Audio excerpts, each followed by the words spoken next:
Our first speaker on the luncheon program this afternoon is Dr. Michael Lalich, who is the director of the Natural Resources Research Institute. Dr. Lalich came to us from the Foote Mineral Company in Philadelphia, where he was director of research and development. Prior to that time, he was working on his advanced degrees. He got his PhD in metallurgical engineering from the University of Wisconsin in Madison, and he got his MS degree and BS degree in metallurgical engineering at the Michigan Technological University at Houghton, Michigan. Dr. Lalich brought to us a great deal of experience, both from his formal training and in the universities, and then from his experience with Foote Mineral Company. And as soon as he arrived on the scene, he began to be heavily involved in the planning for the Institute programs and also for recruiting staff. And I can tell you, having met all of the staff members that are now in the Institute, I am very impressed with the quality of the staff here, and I think that with this kind of a staff, there's just almost no limit to the amount that we can achieve in the area of natural resources research. I should mention also that prior to Dr. Lalich's arriving here in Duluth, Jerry Peterson from our School of Business and Economics was acting director, and I think Jerry is here. I'd like to ask him to stand up if he would. Jerry? Right over here.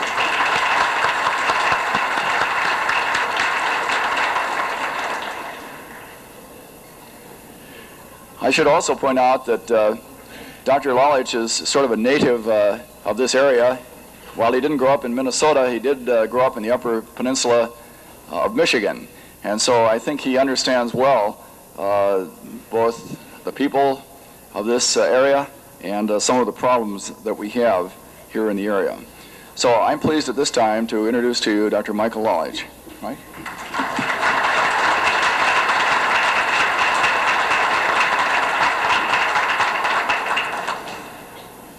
Governor Perpich, Representative Oberstar, Regent Goldfine, Chancellor Heller, friends of the Institute, good afternoon. This is an exciting day for northeastern Minnesota. Dedication of the Natural Resources Research Institute building is symbolic of an initiative that will play an important role in shaping the future of our region. An initiative that recognizes the necessity of diversification of Minnesota's natural resource-related employment base for the future economic well-being of the region. Simply stated, the Institute's role is to create jobs through development of Minnesota's abundant natural resources in an environmentally acceptable manner.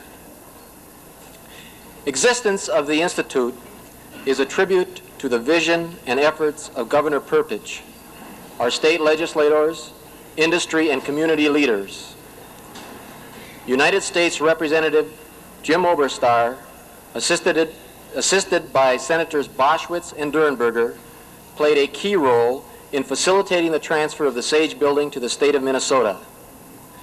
Chancellor Heller has recognized our state legislators, but I'd like to take a moment to thank those who are here for their determined efforts to obtain the enabling legislation and funding for the Institute. Minnesota's senior legislator, Representative Willard Munger, as a member of the Education Division of the House Appropriations Committee, was instrumental in convincing the committee to fund the Natural Resources Research Institute.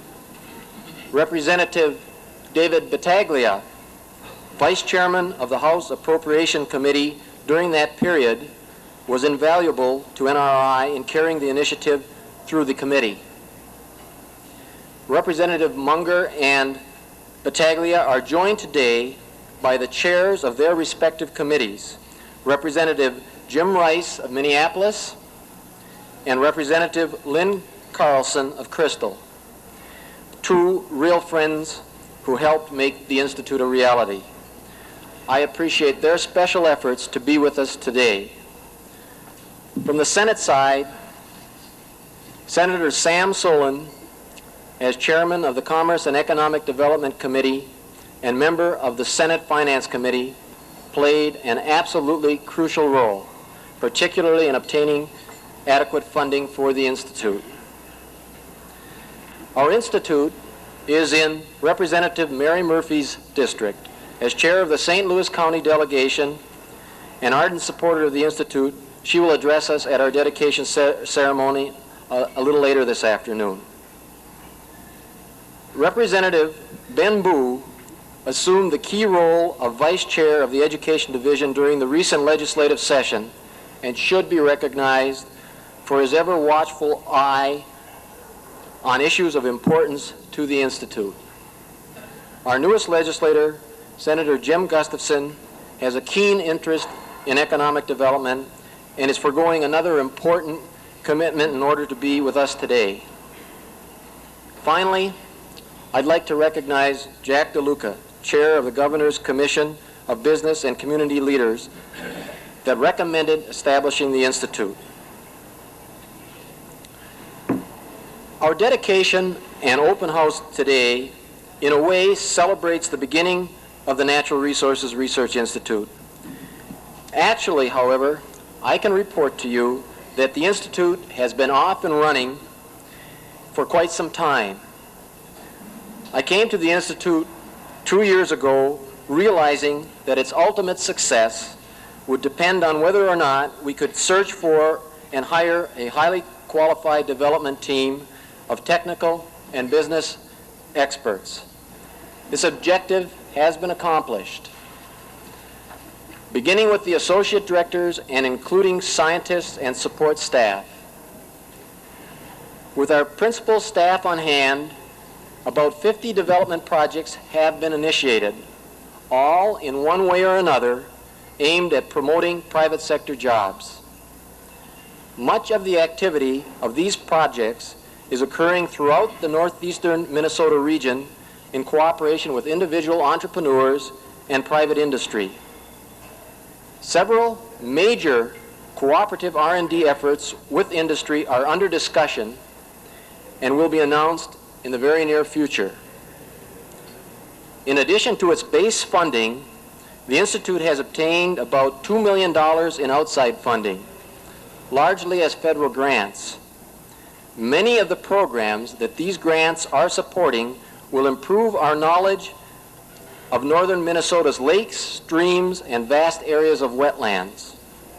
This effort is vitally needed if we are going to be serious about making environmentally sound decisions on development projects in the future. In order to intelligently focus its efforts, a very important initial task of the Institute has been to engage in a broad assessment of problems and opportunities relating to natural resources. We have all been painfully aware of the problems facing our natural resource-based industries. Today, for a few minutes, I'd like to focus on some broad concepts which, in my mind, spell opportunity. Opportunity that NRRI, working closely with industry, community, and other university and state groups, can translate into economic development activity and jobs.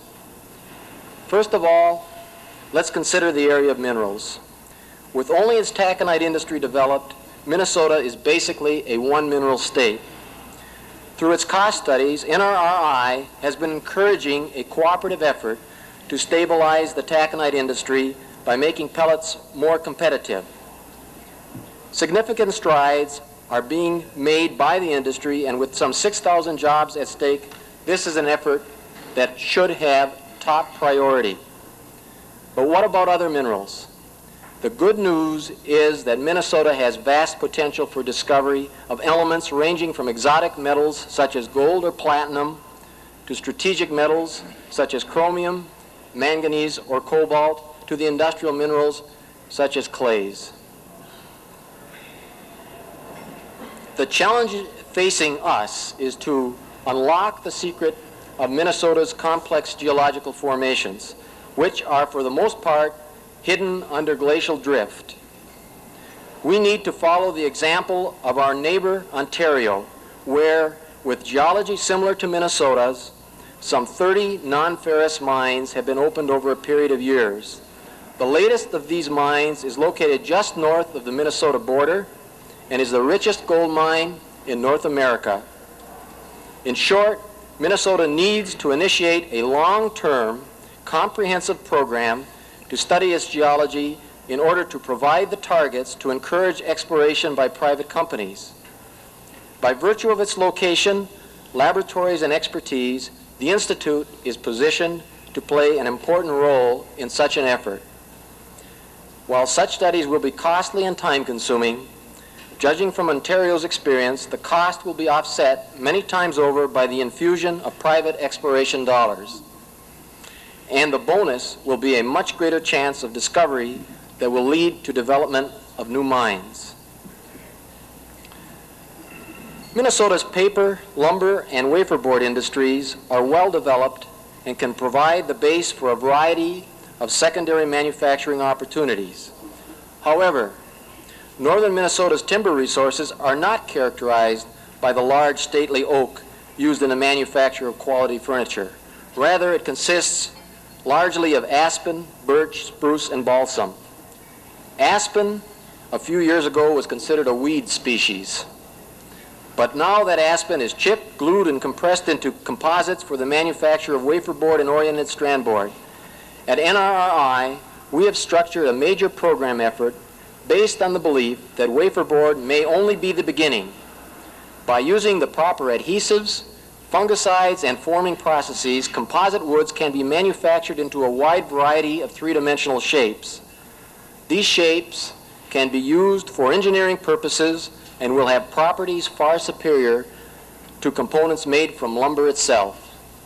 In addition to their use in engineering applications, composite woods could be veneer wrapped to make moldings, windows, or furniture components. Minnesota has 25% of the nation's peat, but only about 3% of the growing United States horticultural peat market. In fact, most of the peat that is used in Minnesota for horticultural purposes comes from Canada. Canada, with excellent marketing and quality control, has carved an important niche for its sphagnum peat. The Institute has begun a series of projects based on the knowledge that Minnesota's reed sedge peat has yet undeveloped potential, perhaps the primary component of specialty growing mixes to which various organic fertilizers and nutrients have been added. And why not develop the potential of peat as a growing medium for cool weather crops, shrubs, or short rotational stands of willows or aspen that could be used as a source of energy or as a new material for composites? The Institute's efforts in the energy area are based on the realization that the extent to which peat, wood chips, or energy crops will play a major role in Minnesota's future will depend largely on the national picture with respect to oil, nuclear energy, and coal. It will depend also on developing economical harvesting, distribution, and combustion systems, and on obtaining answers to important environmental questions. In the relatively short term, there will be opportunity for conversion of energy crops and recycling of wastes to energy products. Thus, the Institute has initiated projects in these areas. In the past several minutes, I have briefly touched on a few broadly based conceptual ideas relating to Minnesota's natural resources. As you tour our new facility this afternoon, you will have an opportunity to acquaint yourself with some of the Institute's projects by viewing our displays and talking with our staff. Even though many of our larger pilot areas are not yet set up, as you walk around, try to imagine the potential of our new building for research, pilot testing, and commercialization of natural resource-based ideas.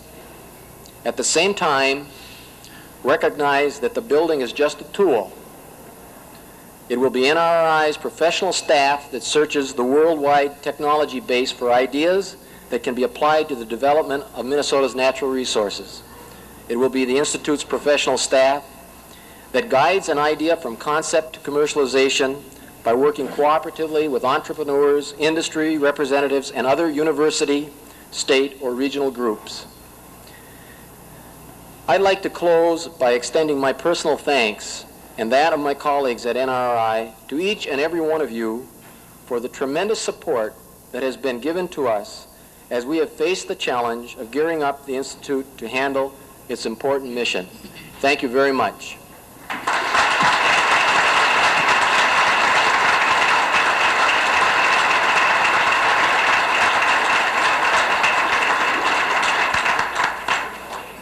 Thank you, Mike, for that very informative overview of the NRRI and its programs, and also for your exciting summary of the potential of Minnesota's natural resources. And I share those with you completely. As a geologist, I know that there's just tremendous potential that we haven't tapped at this point. Our next speaker this afternoon is Harold Zigman, who I mentioned earlier is former chairman of the board of Blandin Paper Company. Harold is also an expert on biomass and wood product utilization. He also is a person who has spent a great deal of time working with the staff of NRRI, and his expertise is being of great value to us in NRRI.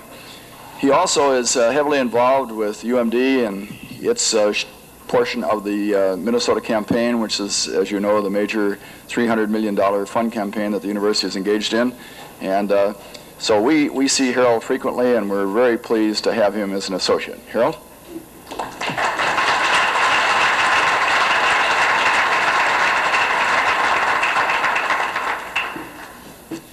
Governor Perpich, Mike Lalich, Chancellor Heller, Regent Goldfine, Representative Oberstar, ladies and gentlemen, I'm really pleased and flattered to be asked to represent industry at the dedication of this institute.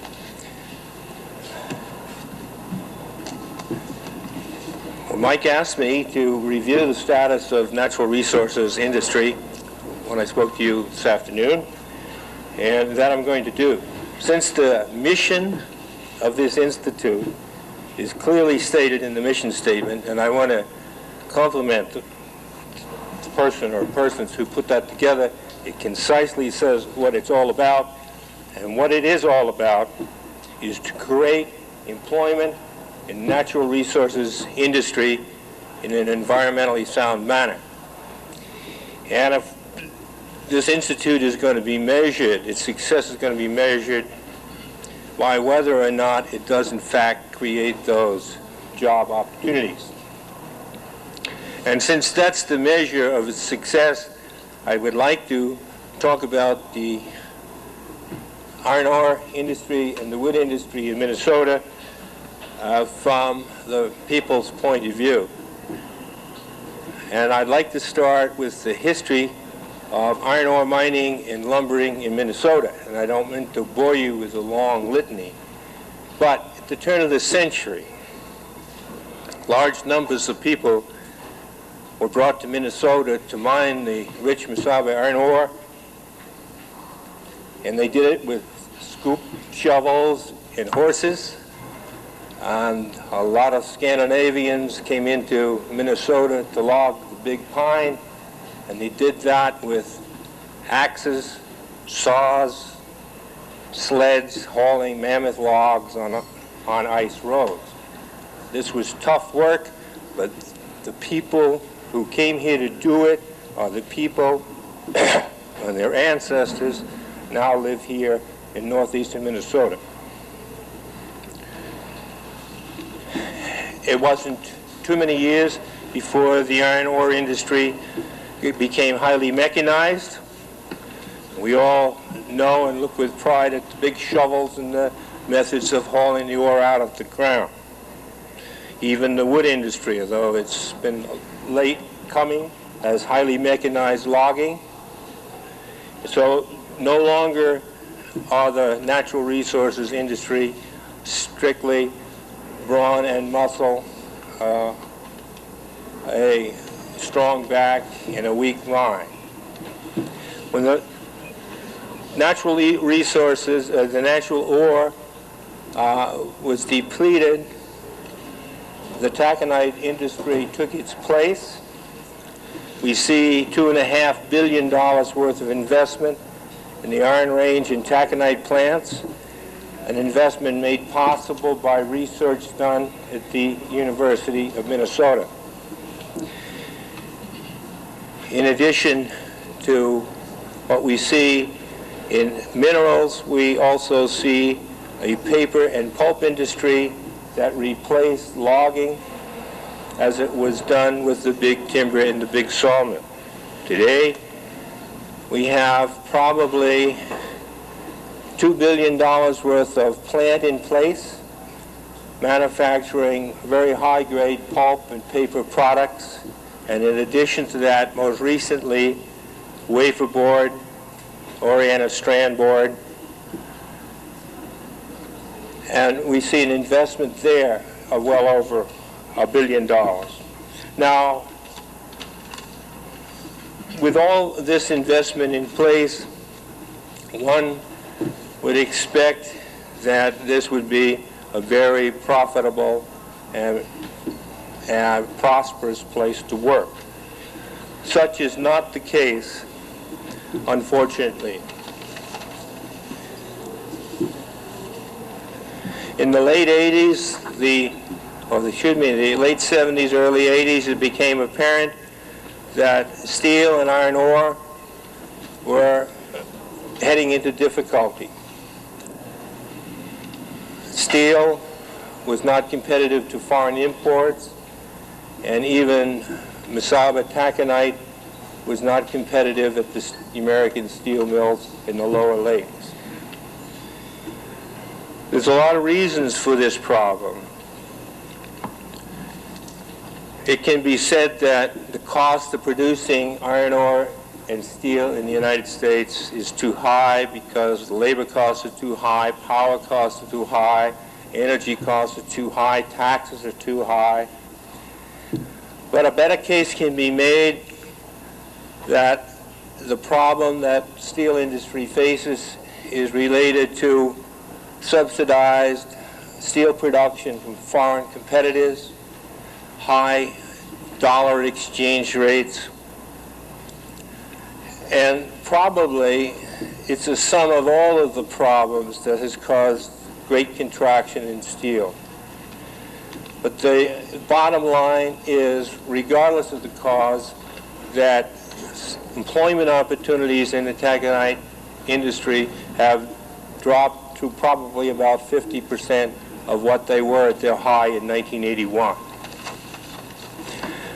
Now, the other major natural resource industry is wood products.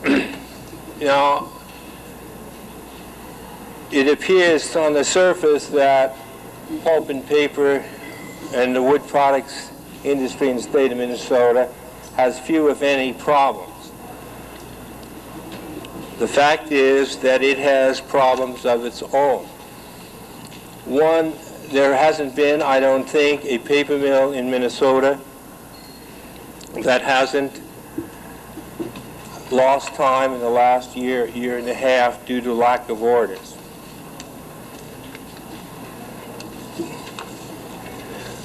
Their problem is similar to, in many ways, to the problem in the steel industry. The paper industry faces very, very severe European competition.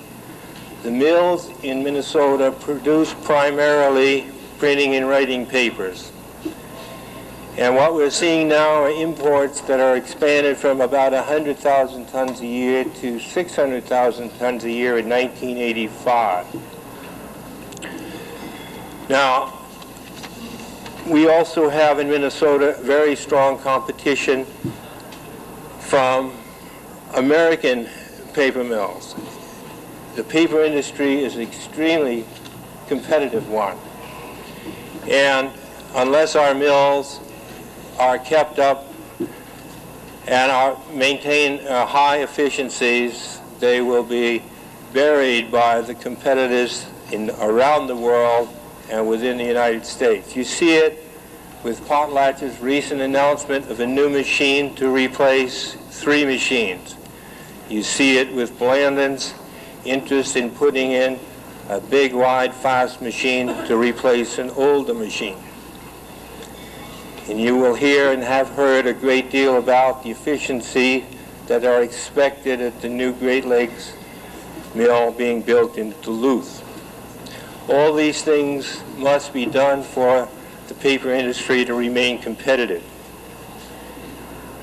And it has, in fact, remained competitive, but it's a never-ending battle. It's nothing automatic about it.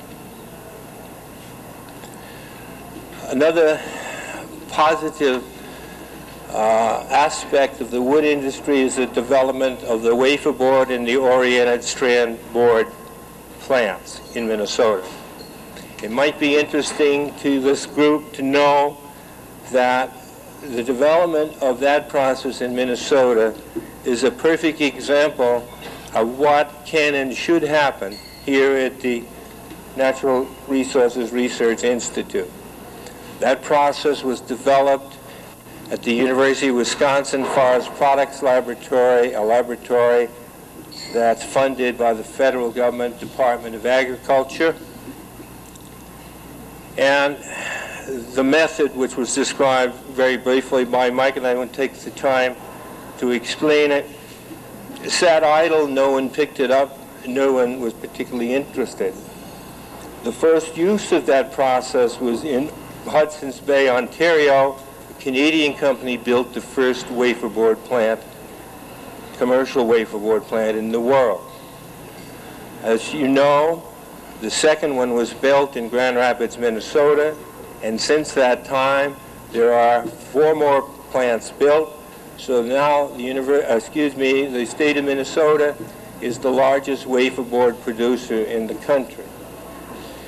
This means probably, I don't know the numbers of all employed in these plants, but it probably represents 125 to 150 per plant times 5, plus the people who cut the wood and supply the wood to these board plants.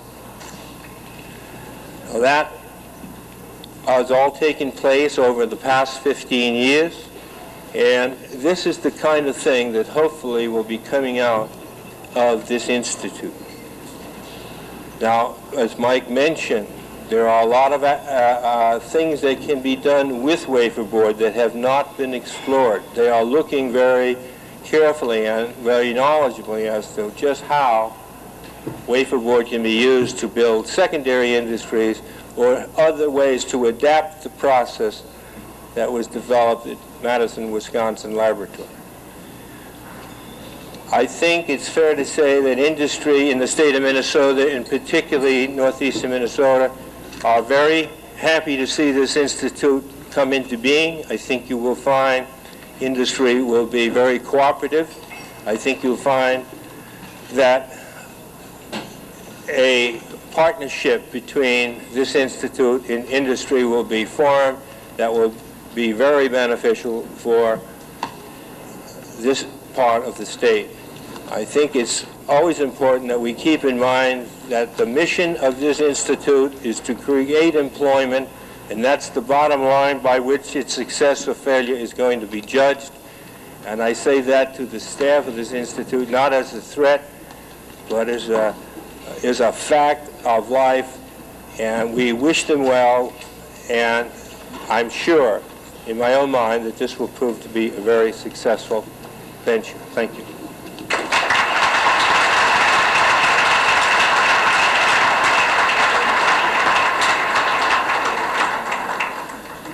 Thank you, Harold, for providing us with some very interesting and informative facts, figures, and observations about the mining and paper wood products industries.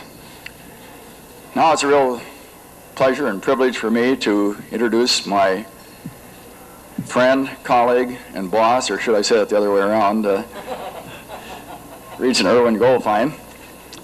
Regent Goldfine has served as University of Minnesota Regent for 11 years now, and during that period of time I have had the opportunity and the pleasure of working with him and to observe him, and I can tell you that while he is first and foremost a regent of the University of Minnesota, he secondly is a good representative of northeastern Minnesota and UMD. Every once in a while somebody on the board accuses him of being provincial. He denies it, but he certainly does an excellent job of presenting northeastern Minnesota's viewpoints and UMD's viewpoints to the Board of Regents and to the many other constituencies that he comes in contact with. It's a real pleasure now for me to call upon Regent Goldfine. Erwin?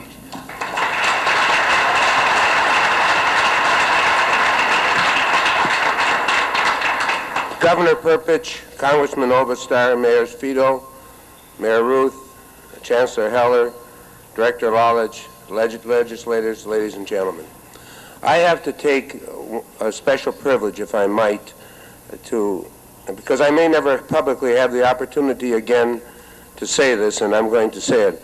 I saw Lonnie Kawamura walk in, who's a governor's message person in education, and Tom Triplett is here, who is also the governor's message, who brings the governor's legislature that affects UMD. And I can tell you that I've never said this to Sam but I can tell you the legislative delegation from the Duluth and Iron Range represents UMD better than any legislative delegation in any part of this state represents any other institution.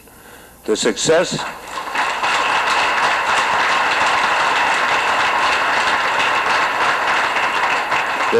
of that institution is no credit to me.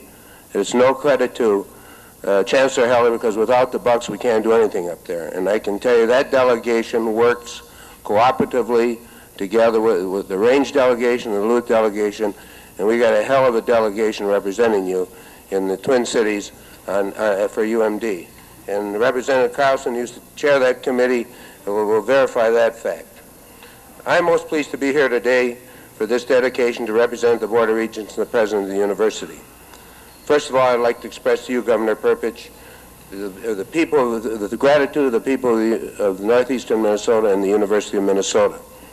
Governor Perpich, whose drive and foresight really was greatly instrumental in seeing that this place is built today. I want to express again my thanks to the delegation. Wouldn't be here without you. And I want to thank Congressman Oberstar, who opened the doors of the Economic Development Agency so that Jack Arnold and Jack Lavoy and others like myself could walk through those doors and get the building at a price we could afford, free.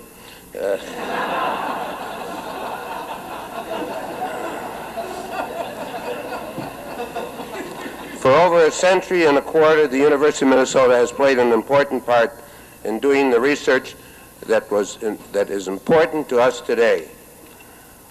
The university's role in agriculture research is well known. For instance, Era wheat is the most popular wheat variety in the world today. It feeds the hungry and feeds the poor throughout our world. 1/5 of all the corn grown in the United States is seed that came from the University of Minnesota. Minnesota's 2,100 industrial firms have generated annually over $20 billion in gross revenues. They depend in many instances on the University of Minnesota. 2/3 of the scientists involved in industry in our state come from the classrooms of our university. And the success stories are many about the industries in our state whose scientists and whose technologists have graduated from our institution. The research team headed by the late Professor E.W. Davis developed the taconite process. That's what it's all about today.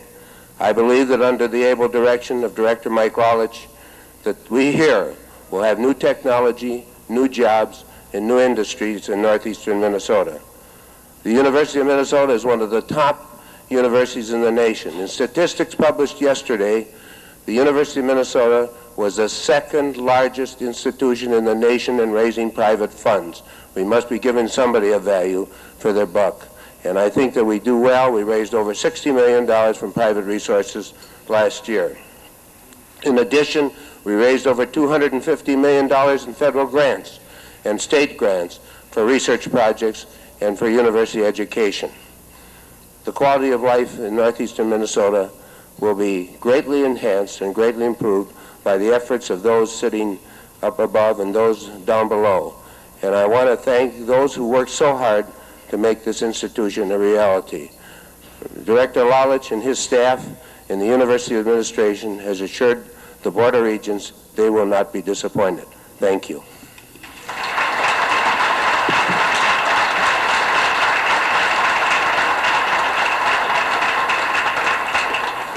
Thank you, Regent Goldfine, for your very interesting and positive comments, and especially for acknowledging again the contribution that Governor Perpich, Representative Oberstar, all of our state representatives and senators, and so many of the rest of you have made to this institution, to this institute, and to the University of Minnesota. We are deeply appreciative.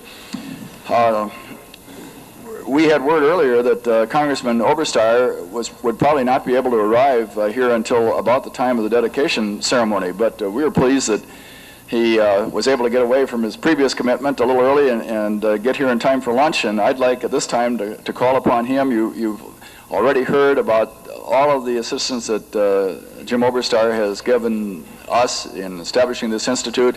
And I can tell you that the assistance doesn't stop with this institute. He has been just a tremendous help for UMD and the university, and we deeply appreciate it. Jim?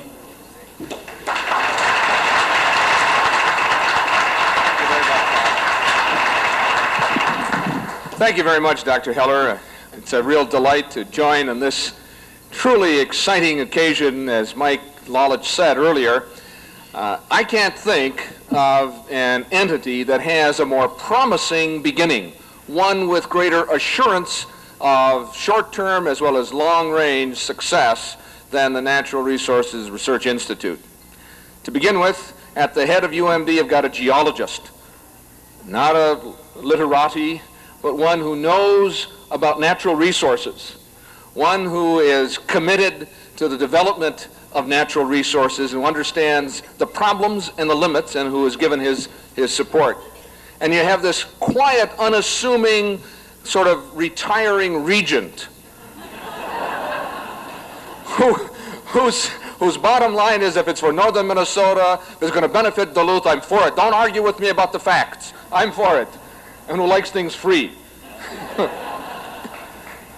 And nowhere in America of the 50 governors is there one who is so committed to new ideas, to research as an answer to the problems of America of today, who has, by previous experience in his work with control data and world technologies, traveled Europe, seen the applications of new technology, and who came into this position as governor with a commitment to develop the technology necessary to keep Minnesota on the move.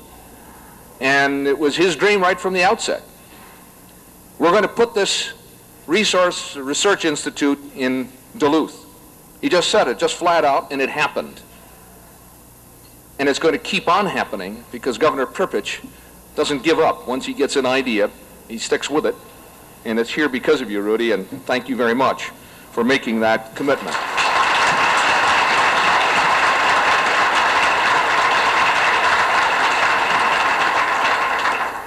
And to have a metallurgist as the head of this institution is just an extraordinary plus, because the discipline that it takes, the reach of intellect to be a metallurgist reaches over all that an institute of this kind must attempt to achieve. It was my real delight early this morning to be out at Minnesota taconite operations of U.S. Steel, Mintac at Mountain Iron, to see the loading of the 1 billionth ton of crude ore. 1 billion tons from one mining operation. That's more than was dug in building the Panama Canal from one mining operation. But it brought home to me an essential truth of why we are here today, and that is that natural resource, particularly minerals, are based upon declining assets, and that technology must be harnessed to extend the life of those assets, to extract the most that we can.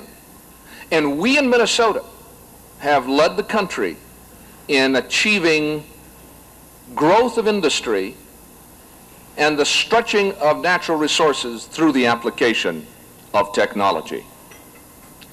America has only 6% of the world's population and 7% of its land surface, but we consume 1/4 of all the minerals produced in the world.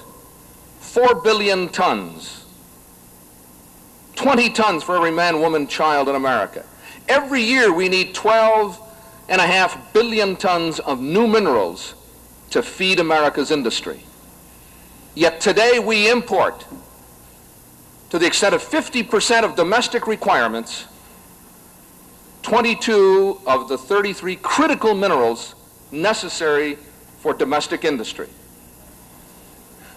Without those minerals, we cannot build the jet engines for the most advanced fighter aircraft, the F-15 and the F-16, or build the intercontinental ballistic missiles upon which our defense system is based, or the Army's newest X-1 tank, or continue to be the leader of the world in the computer industry. We are dependent upon 15 tons of material that goes into the F-15s and F-16s, divided equally between the two aircraft. 75% upon imports. When I came to Congress in 1975, the value of imported minerals was $9 billion. Today it's $37 billion. We have a $17 billion deficit over what we export, over what we import over what we export. By the year 2000, the U.S. Bureau of Mines has estimated that that deficit will be $100 billion.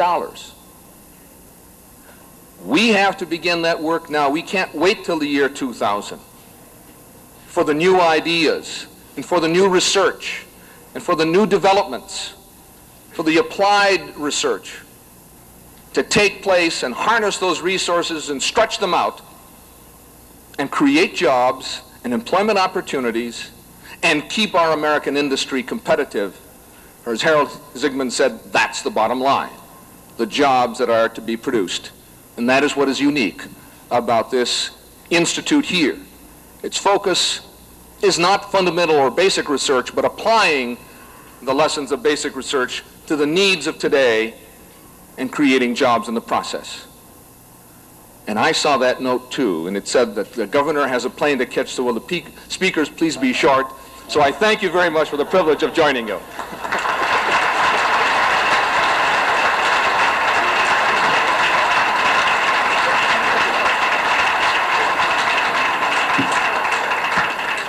Thank you, Congressman Oberstar, for your very informative and enthusiastic comments. And we are also most appreciative that you would agree upon short notice to address this group this noon. Our featured speaker today is one of the strongest, if not the strongest, supporters of the NRRI. He worked hard for its establishment, he pushed for the acquisition of this building, and he continues to strongly support the Institute today.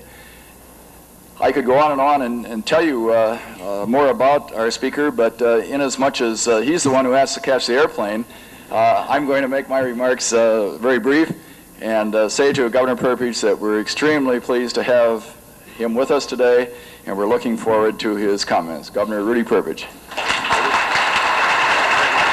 Thank you. Thank you very much. I have to get up. No, thank you. Thank you very much. Thank you. Thank you very much. I am very, very, very happy to be here on this very special occasion, and I really want to thank some people that really made it possible. Without them, we just wouldn't be here today. And I agree with you, Congressman. This, I think, is going to be the jewel of it all in northeastern Minnesota.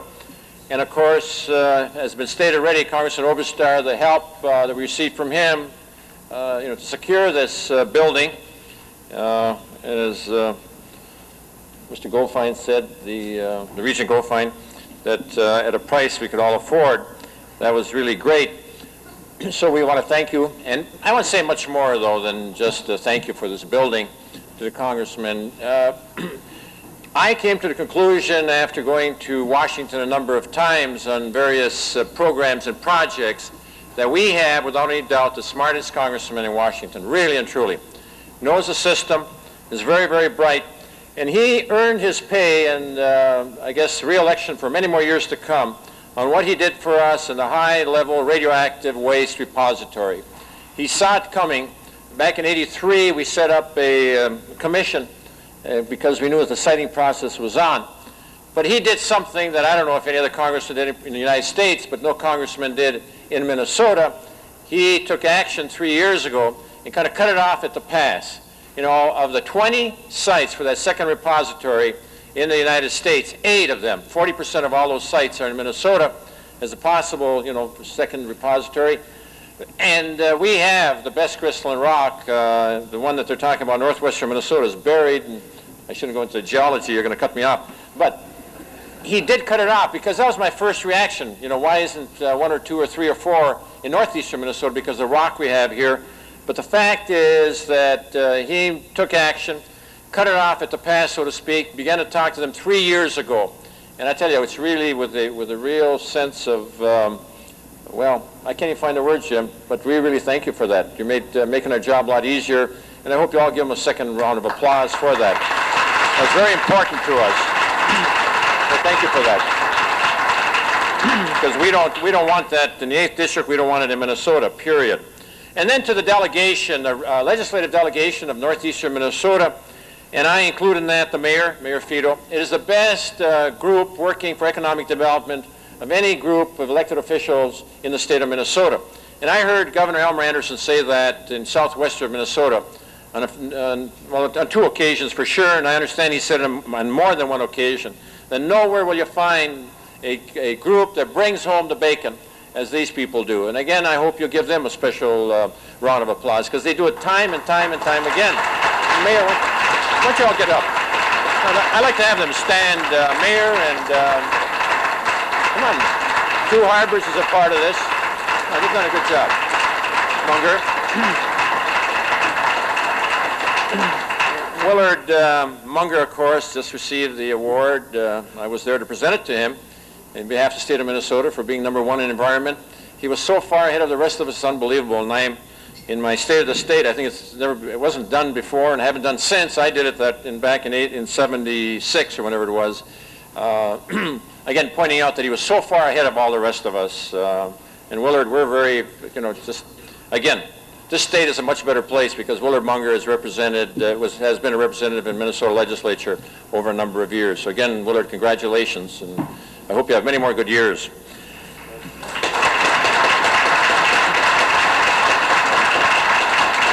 We had to have statewide support. This was something new that was initiated, and that's not easy to pass in the legislature. We were very fortunate that we had some friends in some key positions. Jim Rice is here. He was here. Well, I know he's here because he flew up here with me. So he's captive wherever Jim's at. Jim, will you stand? He was chairman of the Appropriations. Jim was the chairman of the Appropriations Committee. And Lynn Carlson was chairman of course, of the Higher Education Subcommittee of Finance. Lynn. They were both very, very, helpful to us and made it possible. So again, I'm going to keep this very short. I didn't realize that I was going to have a number of Norwegians up here before me. I have to tell you the story, the Norwegian story. I'll keep my remarks short. And some of you heard this, but I thought of it as I was sitting here. 5 Nordics were condemned to death, and the judge said, you have one last wish before you're executed. And the Icelandic says, I want to hear the sagas one more time before I die. The Finn said, 1 night in the sauna before I die. The Swede said, 1 day of shopping in Copenhagen before I die. And the Norwegian, remember Humphrey was Norwegian, the Norwegian said, I want to make one last speech before I die. And the Dane said, I want to be executed before the Norwegian speaks. So I had a number of Norwegians here ahead of me.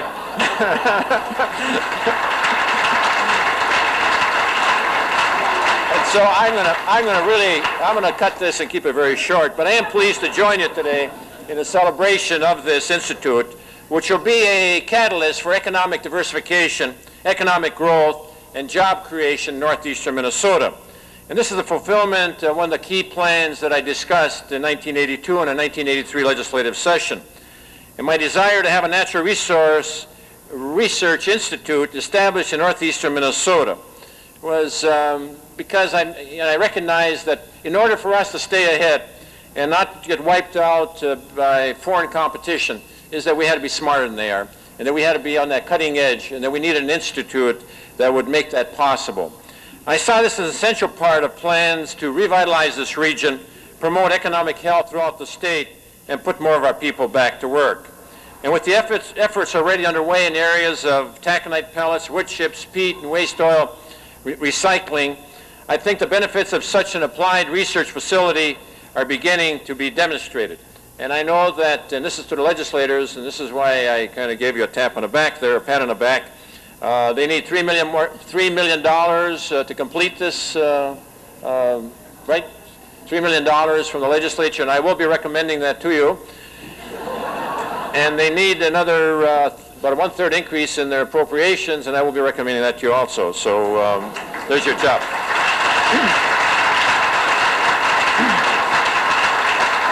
In the last legislative session, a bill was passed which we call RIM, Reinvest in Minnesota, where we literally, it's a $16 million appropriation, but we also are recommending that for the next 15 years, $40 million a year be set aside for this program, where we'll be taking marginal lands and fragile lands out of production, and we'll literally pay the farmer to plant either grass or tree or some cover on that land.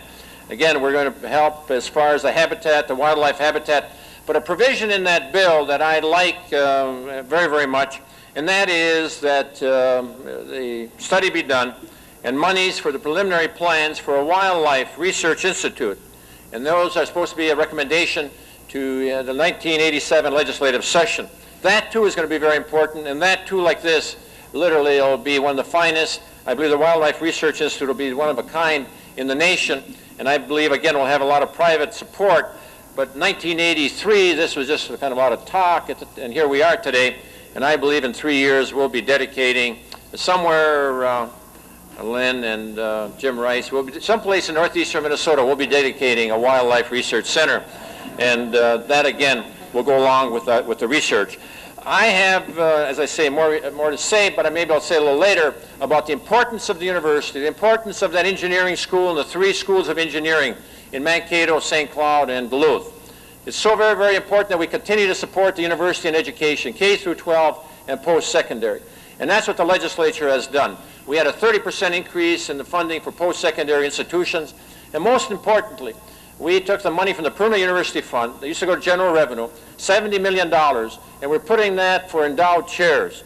And a year from now, we will have more endowed chairs at the University of Minnesota than any public university in the United States. And again, that was the work of the legislature. We're going to make sure that we have the finest institution in the United States. And we have been very supportive to make sure that our young people have an opportunity to continue. We've increased funding by 70%. $112 million to help for those post-secondary financial aid. In the area of Indian education, we had a 200% increase, and I'm very proud of the work of the legislature. When the program started, we had 22 that were in post-secondary institutes in Minnesota. Today we have 1,800. 1,800 American Indians are now in post-secondary institutions. The first woman Indian doctor will be graduating this year, and we're going to have a special reception at the Capitol because of that. And as I say, we go all the way up and down the list. We have 139 schools this year are teaching a foreign language, weren't teaching last year. So we are making an all-out push. We recognize that Minnesota is as great as it is, one of the best states in the union because of our educational system, and we must continue to support it, K through 12 and post-secondary, and that's the key to our success. Thank you very much.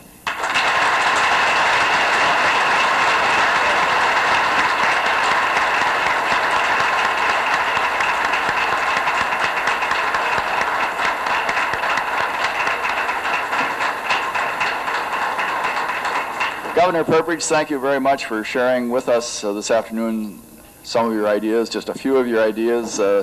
I know from my contacts with you, you're a very positive, creative thinker, and I think that's what this state needs. We have a great deal going for us, but we really need someone who recognizes that and leads us on to greater achievement. At this time, Mike Lalich has a presentation that he'd like to make to the governor. Mike? Governor Perpich, we all see our wonderful state of Minnesota from different perspectives. We took the opportunity to ask a local artist to do a commemorative print from the perspective of natural resources. And we'd like to give you this special signed copy. The artist was Roger Cast.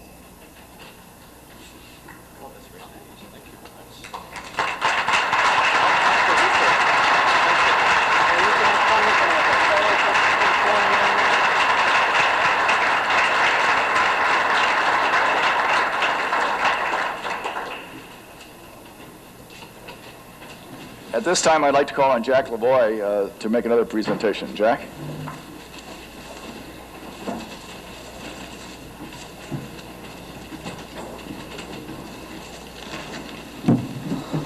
Well, Dr. Heller and everyone, I want to thank you for this opportunity.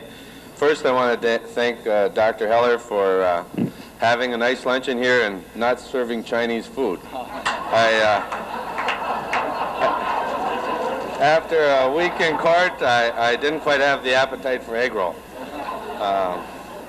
On a serious vein, I want to thank everybody here for the contribution that you all made to making the Natural Resources Research Institute possible. Last summer, I had the good fortune to be charged with the responsibility of coordinating certain aspects of a 12-point feasibility study that was undertaken to determine the feasibility of developing a paper mill in Duluth. One of the points that we had to address during the course of that study was whether or not there was sufficient wood of the species needed to produce paper of the quality that we desired. And that seemed like a very simple task. We are going to produce supercalendered paper, which is a semi-glossy paper we encounter most frequently as it slips out on our doorstep Sunday morning as a full-color Kmart advertisement. And to do that, we expected to use 100% spruce harvested in northeastern Minnesota. We expected to use spruce because that was the formula used in Europe, and it's Europeans that are primarily serving that need in the American marketplace. And our goal is to supplant a major portion of those imports. The figures that we had, the preliminary figures indicated that there was more than enough wood to meet our needs, and we felt quite confident as we approached the NRRI and asked them to verify those figures. Well, by Labor Day, thanks to the efforts of John Gephardt and Joe Wood in cooperation with the St. Louis County Land Investment Program, including Harry Fisher, we just about had to abandon the project because their work uncovered that, in fact, what was available and what was actually accessible and on a dependable basis were two quite different figures. And around Labor Day, there was a lot of anxiety within our group as we thought perhaps there was not enough wood to make the paper we desired. Well, as we met and strategized, we decided to cut 6 cords of northeastern Minnesota wood, 2 cords of aspen, 2 cords of balsam, 2 cords of spruce, fly them to Europe, which we did, make pulp in Finland using the technology we'd employ here, make paper in Germany, supercalendar, print it, and run tests on it, which we did. And to our elation, about the end of September, the test came back and showed that the wood species from northeastern Minnesota in several mixes made paper far better in quality than any that was made in Europe. Well, many people helped make this paper mill project the viable prospect that it is today, but there's no group that played a more important and vital role to the decision to proceed than the NRRI. And so in recognition of that, I'd like to make several presentations. The first is, I told you that we sent 6 cords of wood over to Europe, and we made pulp in Anjala, Finland. We took that pulp and had it transported to Heidenheim in Germany, where we made paper, which was subsequently sent to Stuttgart, where it was supercalendered, and to Augsburg, where it was finally test printed. And so I want to present the Natural Resources Research Institute with a sample of one of the 100 sheets that were produced by that process. This has a street value of about $1,000 a sheet, even though it doesn't look like much up here.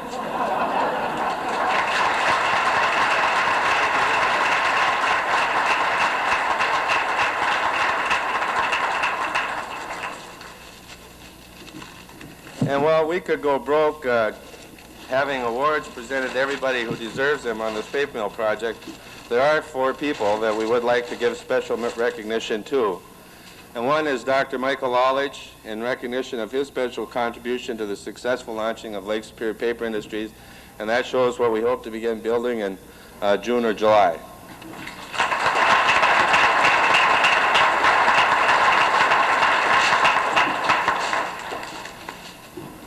And I have one here for John Gephardt, which I would like to have him take an acknowledgement of his tremendous contribution.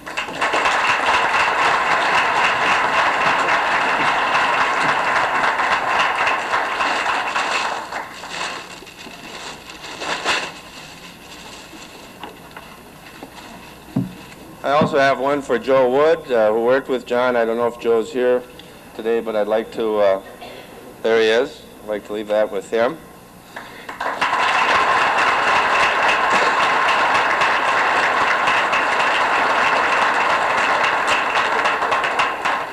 And finally, as Dr. Heller acknowledged earlier, there's one person in the state of Minnesota who has done a great deal to see that this project proceeded and played a critical role in seeing that this institute was available to help us in our success.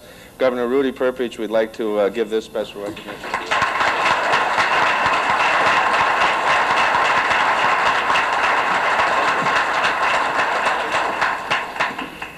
Thank you, Jack. We hope that the NRRI and the University of Minnesota can continue to be of assistance to Lake Superior Paper Industries and hopefully to many other businesses that will get started in the future as a result of the research that will be conducted in this institute. At this time, I'd like to thank all of you for being here at the dedication luncheon and to invite you to join us immediately for the dedication ceremony, the building dedication ceremony, which because of the inclement weather will be held in the pilot plant, which is down on the first floor and off to my left here. Just go down and it's off to the left. Also, I'd like to tell you that the building will be open for tours immediately following the dedication ceremony. And also, there are maps and refreshments down on the first floor. And as you leave this room, we do have copies of the dedication commemorative print that you can pick up. And we hope to see you all downstairs and later at one of the tours. Thank you very much.